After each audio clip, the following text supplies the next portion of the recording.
Hello everyone, welcome back to Canning Coffee. Here we have this beautiful La Pavoni espresso machine.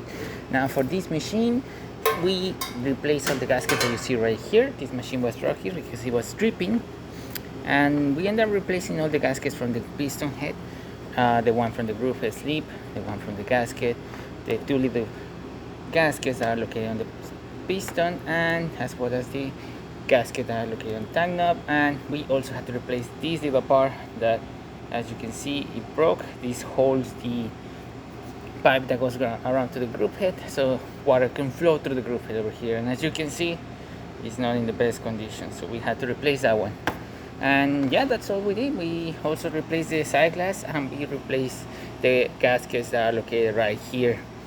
We already had this machine testing for a while, and there's no leaks anywhere coming out from the machine, from the parts that we service or anything.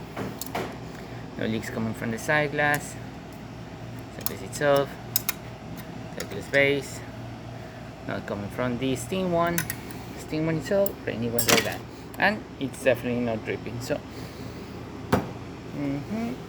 we're gonna test it out now with a shot of espresso. Let me just get a cup.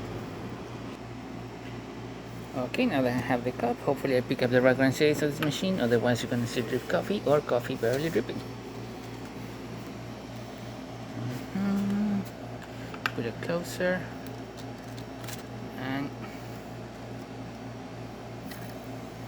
water is now flowing from the boiler to the groove head, starting to feel pressure on the lever, and now I can now press.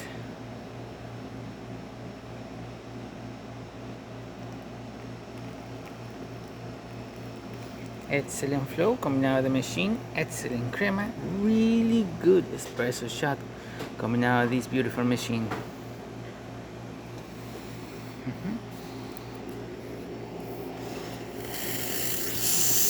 me remove it, I don't want to damage it. See, as you can see, coming out pretty good. No leaks coming from the one itself or anything like that. Working perfectly fine. And there you have it, La Pavoni no dripping once again anymore. So thank you so much for playing Canning Coffee. Please subscribe to our channel for more content every day, and thanks for watching.